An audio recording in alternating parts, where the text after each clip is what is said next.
Chairman at 4 na commissioner mismo nito, maluho raw sa junket o pagbiyahe abroad. Hindi rin daw sila nagmi-meeting, kaya sinibak sila kanina ni Pangulong Duterte para daw ipakita na seryoso ang kampanya laban sa korupsyon. Ayon sa Pangulo, mula raw ng ma-appoint noong Setyembre, 7 o 8 beses na bumiyahe abroad si PCUP Chairman Ridon. He had too much too soon. He was appointed September and he traveled about 7 times. And to think that the office is an urban poor agency,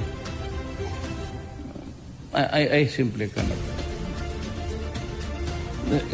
I cannot understand why you have to be there at every powwow in the international scene.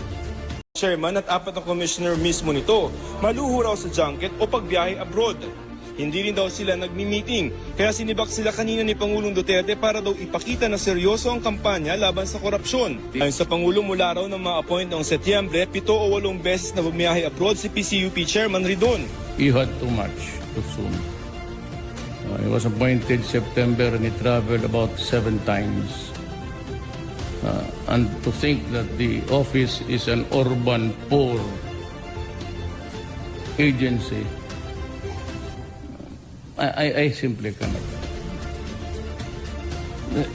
I cannot understand why you have to be there at every powwow in the international scene.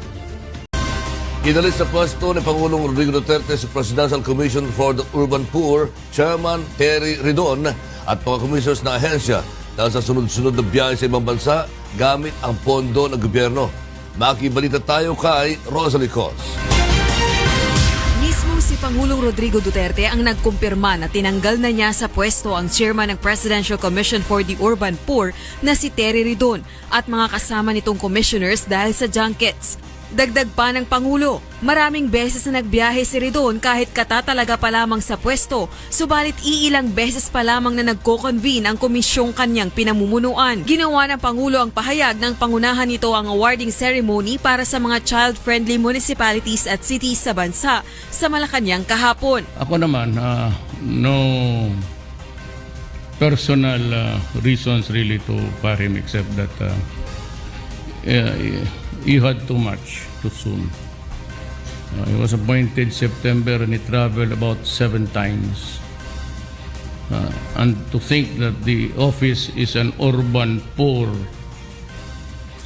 agency, I cannot understand why you have to be there at every powwow in the international scene. Henceforth, I said, everybody must get the permit from my office. Kaya naman nagbabala na rin ang Malacanang laban sa mga opisyal ng pamahalaang gumagamit sa pondo ng pamahalaan para sa mga personal na biyahe sa labas ng bansa. I think the President has given a topmost priority to running after government officials who are engaged in junketing, no? or the government junketeers. That's the correct term. Tinanggal din ng punong ehekutibo ang mga PCUP commissioners. Nilinaw naman ni Presidential Spokesperson Harry Roque na hindi ina-abolish ang PCUP o inaalis ang lahat ng mga kawani nito.